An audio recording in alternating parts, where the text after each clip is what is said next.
Your daily reminder that Trader Joe's is working with Elon Musk and Jeff Bezos to sue the National Labor Relations Board out of existence.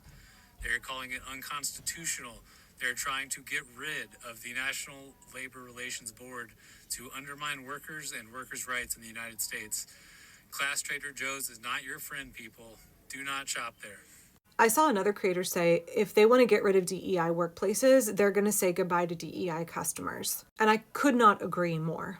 As much as I am a staunch anti-capitalist, there is something to be said for a boycott. There is something to be said for voting with your dollars. Because ultimately, it's a few hundred oligarchs that control hundreds of millions of Americans. And I think it's really important for folks to remember, especially folks here in Portland, a city whose residents love to look and feel really progressive, to remember that just because a company has aesthetics that appeal to you, that they know how to pander to what you like, your values, your lifestyle, that does not mean the company actually upholds those same values at all.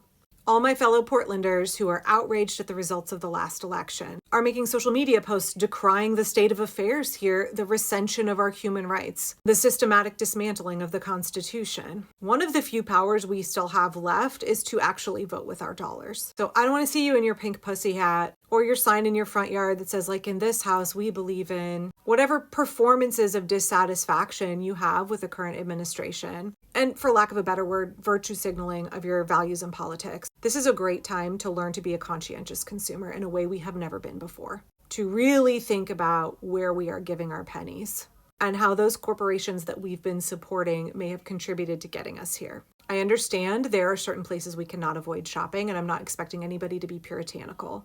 In the spectrum of good, better, best, let's try to at least access the good. Do we need to shop there? Do we need to spend our pennies there? I don't know about you, but I'm doing my best to not spend in 2025, however I can. And the places I am putting my money.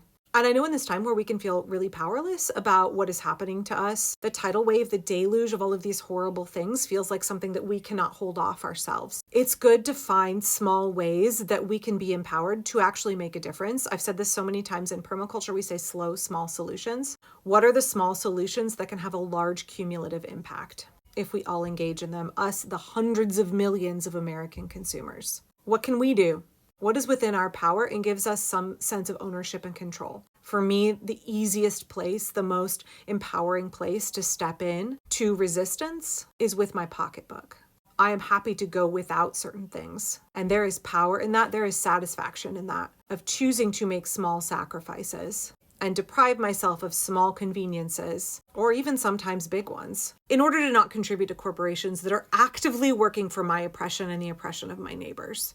I may not be able to single-handedly stop what's happening, but I know that I can try to live out my values as best that I can. And as long as I'm stuck in a capitalist system, using my power as a consumer to influence in any way that I possibly can, and to avoid being complicit in what's happening as best as I possibly can, I'm going to take that.